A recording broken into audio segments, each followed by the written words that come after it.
Señoras y señores, queridos amigos, buena gente, como esta tarde no podré presentar mi espacio podcast en Twitter porque estaré en otros menesteres inaplazables, les voy a dejar el enlace de minuto 32 en YouTube sobre los 17 años cumplidos el domingo por Aragón Radio. Efemérides que por supuesto no fue reflejada en el Twitter de la emisora porque el 28 de agosto de 2005 las primeras palabras en directo que surcaron las ondas de la cadena comunitaria fueron las mías en el Estadio Vicente Calderón, con Jesús Lafuente y Daniel Aguelo en el desaparecido Estadio Colchonero.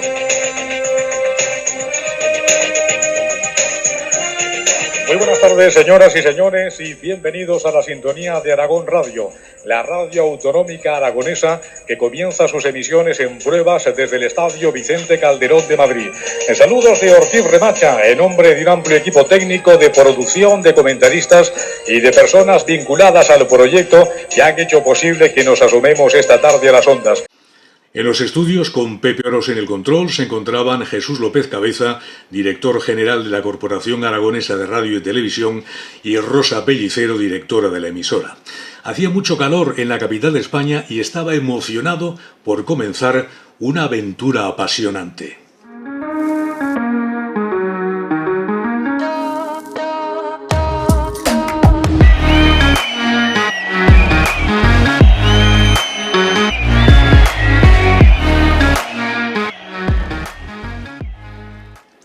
Curiosamente, además de no aparecer el dato del comienzo de las emisiones en Aragón Radio, el domingo observé que se habían borrado algunos programas, informaciones y otros acontecimientos producidos durante mis casi 17 años de presencia activa en la radio, con 14.000 horas de antena, una final de Copa del Rey, más de 1.000 partidos transmitidos, 2 programas de 60 horas ininterrumpidos que son récord en la radio española, la puesta en antena de tiempo extra durante 10 años y otros muchos aspectos como 2 finales de la Eurocopa de Naciones, una de ellas ante 14.000 personas en la Expo, ascensos y descensos del Real Zaragoza y del CAI a lo largo de todo este tiempo. Da la impresión que alguien desea eliminar mi nombre y mi historia en la radio aragonesa y eso es imposible. Quedan en diferentes plataformas podcasts de mis programas, que también tengo yo, y que forman parte de la memoria de la radio en Aragón. La sola idea de intentar reescribir la historia en 2022 es, además de imposible, un error que pueden pagar caro con la sorpresa e indignación de los oyentes. Sonrío cuando pienso que no me dedicaron una despedida tipo futbolista que se marcha de un club, diciendo simplemente gracias por los servicios prestados y mucha suerte en el futuro. La soberbia, según la RAE, es un sentimiento de superioridad frente a los demás que provoca un trato distante o despreciativo hacia ellos. Y si además son cristianos practicantes, la soberbia, según Google, se considera el pecado fundamental y la madre de todos los vicios. El primer pecado fue cometido por un acto de soberbia de Satanás que se negó a reconocer a Dios como su Señor. Y asimismo, la soberbia fue la trampa que sedujo a toda la humanidad en Adán y Eva. Cuando una persona se convierte en sustituible después de mucho tiempo o eliminable, también se transforma, no lo olviden, en inolvidable y en consecuencia en un histórico. Pero vamos a volver con los apuntes a las muchas aportaciones que he tenido el placer y la satisfacción de compartir con Aragón Radio. Por ejemplo, un programa desarrollado en varias de las comarcas de nuestra comunidad en 2005, al arranque de las emisiones, con la presencia de los deportistas más importantes de cada una de ellas, tanto en activo como ya retirados, junto a Celino Gracia Redondo, exárbitro de Primera División, y Alex García. Meses después comenzamos Aragón Deporte a las 3 de la tarde con la información de los aspectos más importantes del deporte aragonés, entrevistas y opiniones mías y de los comentaristas que contrataba para ello. Ya en 2008, en el espacio Licor 43 de la Expo, transmitimos cara al público los partidos de la selección española en la Eurocopa de Naciones, con 14.000 personas en la final que ganó España con Luis Aragonés en el banquillo. 4 años después lo hicimos también al aire libre y con presencia de aficionados, esta vez en Torreluna, donde volvió a ganar la selección española, esta vez con Vicente del Bosque. Y generalmente continuábamos ya tiempo extra que se había puesto en marcha en 2011.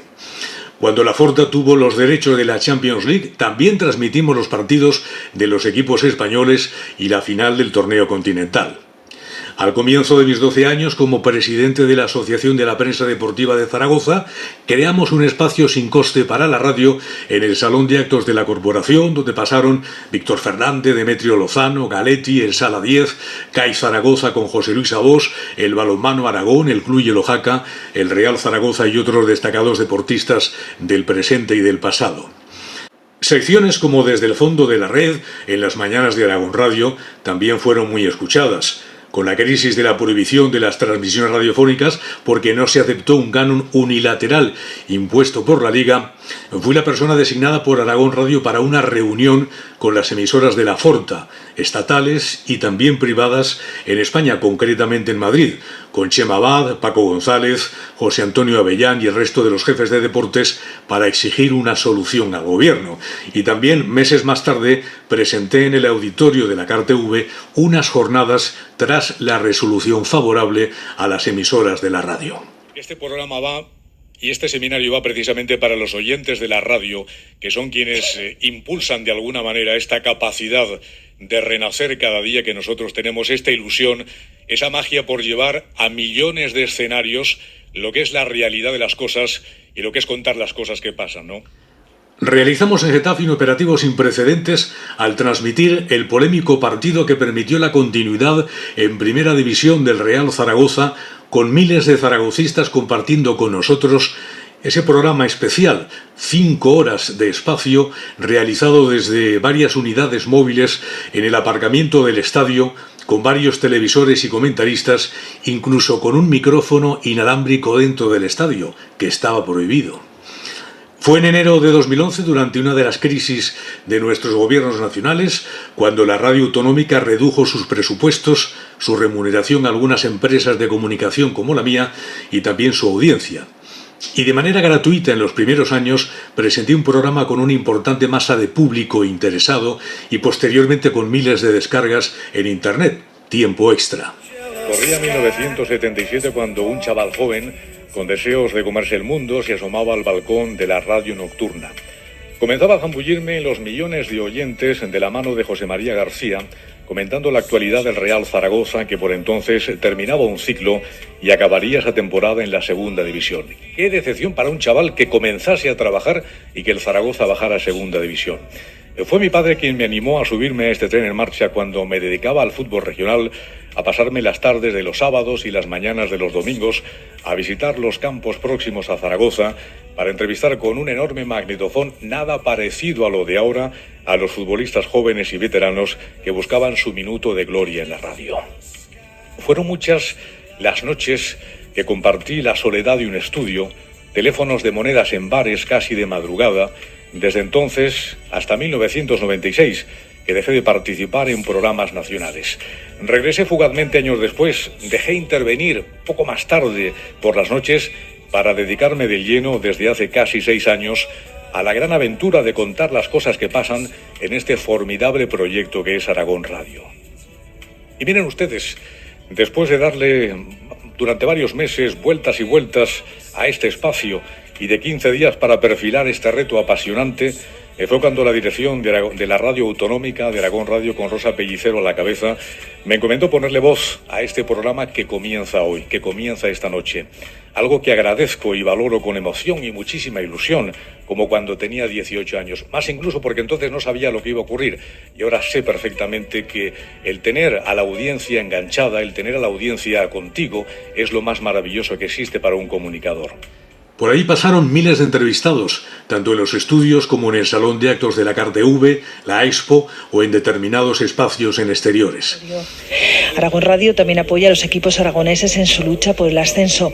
Amplía el tiempo dedicado al deporte, sobre todo en fin de semana. Cerca de 1000 horas de radio, con la desgracia de los descensos, pero el estímulo y sobre todo la pasión por conseguir que la afición nos acompañe a contarles cosas. Queremos ser, desde Aragón Radio, los ojos y los oídos de todos los aficionados al deporte aragonés. En 2015 fue sorprendentemente suspendido por una temporada después del cese de Rosa Pellicero para regresar otra vez al año siguiente con más fuerza y audiencia. Organizamos también en los años 14 y 15 los maratones deportivos de Aragón Radio, con 60 horas y 60 horas y media, respectivamente, continuadas de radio, en FM y a través de la aplicación en Internet, con transmisiones deportivas, debates, entrevistas y la unión de los 5 continentes y la Antártida en directo a través de invitados en varios países de todo el mundo, algo nunca propuesto en la radio de nuestro país. Se enfrenta a 60 horas ininterrumpidas de emisión en directo. En esta ocasión el programa rinde homenaje a los 10 años de la radio autonómica. Al frente de ese reto, Paco Ortiz Remacha. La etiqueta de Twitter, 60 horas con Paco, ya ha sido trending topic esta mañana. Buenos días, señoras y señores. Es el principio de una experiencia intensa y extensa, segunda edición del programa más largo de la radio española, que celebra también 10 años de la emisora autonómica. Hay 25 personas desde este momento y durante todo el fin de semana hasta las 12 de la noche del domingo trabajando en esa maratón deportiva con el lema genérico 10 años, 100 historias. Lo que queremos hacer es contar lo mejor que nos ha ocurrido en estos 10 años de radio. Y por eso mismo, tanto en el plano deportivo como en el plano de los oyentes, como en el plano personal, va a ser algo muy emocional a lo largo de todo este tiempo. El partido frente a la Unión Deportiva Las Palmas en la final de los playoffs fue también un producto radiofónico de primer nivel, tanto en la Romareda con las videocámaras como el seguimiento en el Estadio Canario. Incluso en la pandemia, con la suspensión de los eventos deportivos, creamos programa los fines de semana a través de Zoom para comentar la actualidad con diferentes profesionales e invitados, incluido el 25 aniversario de la victoria del Real Zaragoza en el Parque de los Príncipes de París, con personal de deportes de la corporación, comentaristas de mis programas y yo mismo, el único que transmitió de los allí presentes en 1995 la final de la Recopa. Siman, dispara ahí.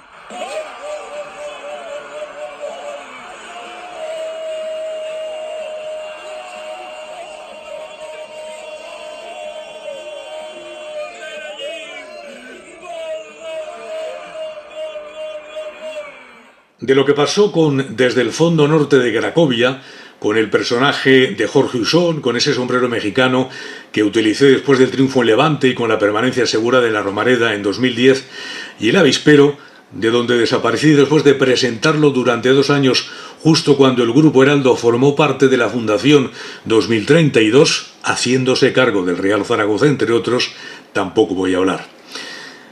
Como tampoco de mi salida de la jornada y de penalti y expulsión en plena pandemia, cuando el Grupo Heraldo subrogó a mis trabajadores hace 2 años, como la reducción a media hora de tiempo extra en la última temporada y otras muchas cosas que posiblemente escriba en un libro muy sustancioso que estoy pensando publicar dentro de un tiempo. De todas maneras, seguiré mientras puede Minuto 32 y en mis audios diarios y vídeos en YouTube semanales, donde permaneceré en la memoria de los oyentes y aficionados del Real Zaragoza. Borrar la historia de una persona durante más de 46 años en los medios de comunicación, que sigue a través de las redes sociales y que fue la primera voz en directo de Aragón Radio hace 17 años, es imposible. Lo siento por ellos y por ellas. Bueno, la verdad es que no lo siento en absoluto y representa un fracaso para la cabeza pensante y quienes han bajado la suya por una cuestión de jerarquía y política, pensando en su continuidad. Mañana regreso con Minuto 32. Con más de 100 colaboradores y los miles de seguidores que han participado estas 3 primeras semanas en el espacio podcast de Twitter.